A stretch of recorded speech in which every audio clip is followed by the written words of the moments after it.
off that trip to the raspberry farm, when you're able to pick your own berries, there's something just magic about it, and I won't tell you how many I ate along the way. But the tart I want to make to put the berries on top of is a chocolate tart. In fact, it's a double chocolate tart. Making the dough is very much like making a chocolate cookie dough. I start with half a cup of unsalted butter at room temperature and add a quarter cup of sugar. Just stir that together. And 2 egg yolks.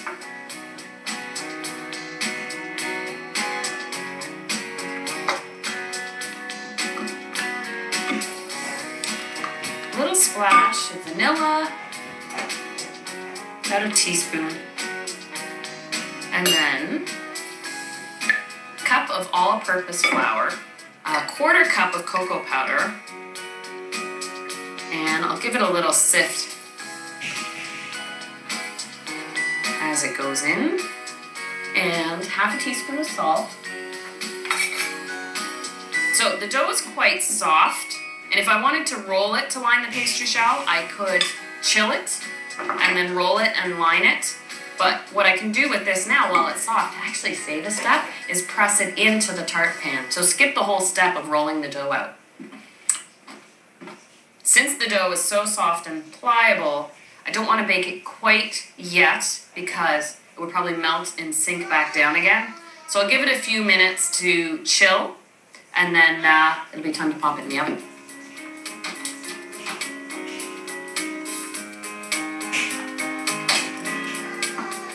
The tart dough's chilled for about half an hour just to set up the butter a little bit. That way it'll hold its shape. And I bake it just like I do a cookie, but I want to dock the bottom. Just poke holes in the bottom of the shell. That way, as the shell expands and bakes, no air pockets or bubbles will be caught underneath. The oven's been preheated to 350, and I'll let this bake for 18 to 20 minutes. Yep, the crust is cooled enough, so now I can make the filling. And this is a true ganache, just like the filling you find inside chocolate truffles. And your cup. What you need to remember is just equal proportions of whipping cream and chocolate. Kind of like the brioche, it's a little decadent. So I'm going to have 6 ounces of chocolate, so 3/4 of a cup of whipping cream. And I want to bring that just to a simmer. Just the cream. And I'm going to pour it over the chocolate. This is couverture, or baking chocolate, and it's made to be melted into things, whether it's a cake or a ganache filling. I let the heat of the cream do most of the work. Chocolate likes a gentle hand at all times. So whenever I mix cream with chocolate, I never use a whisk.